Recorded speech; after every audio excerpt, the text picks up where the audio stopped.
since umalis sila papa, naligo sila ng dagat, morning niya pa daw napakain yung mga chicken and tayo ang magpapakain. So, kani siya na feeds, I think, kani siya, GMP4.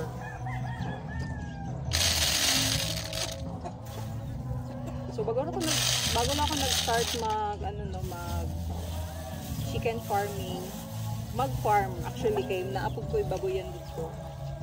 So, wala pa akong any idea or as in zero knowledge ako sa pagpa-farm. So, pakainin natin sila. No! Meron ding mga native chicken sa labas. Papakainin natin ulit, pero unahin natin ito sa loob. So, let's go!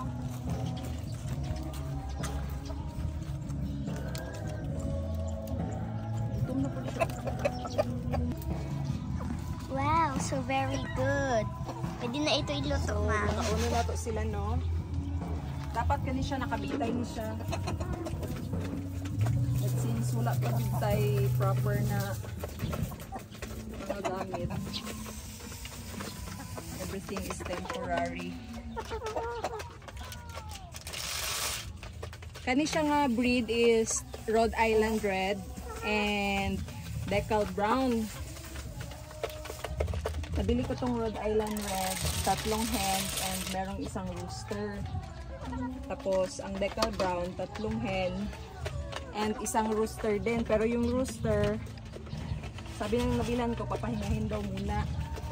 So kinulong ko pa siya doon. And dapat hindi to sila dapat ipaghalo lahat ng breed because yung magiging egg nila is hindi na siya pure. Hindi na pure breed. Kailangan silang i-separate.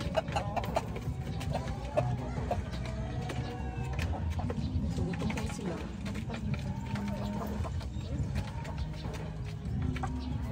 So, ang bili ko nitong Rhode Island Red, 3 hen at isang rooster is, I think, nasa 3.2. And this one, ano ganito? The Decal Brown is 3.1.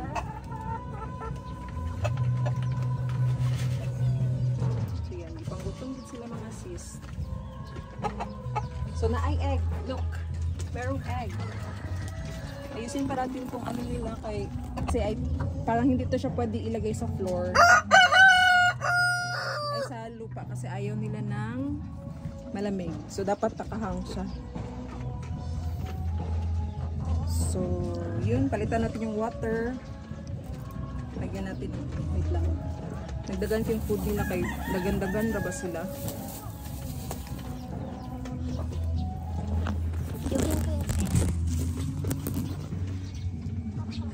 Wow, excellent work.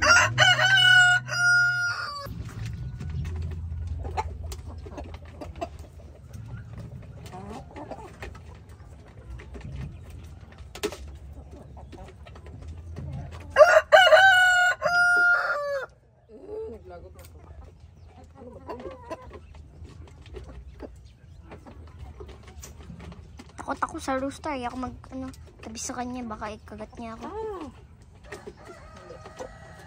Yeah. Ay. Ayoko, please. Wala akong ginawa.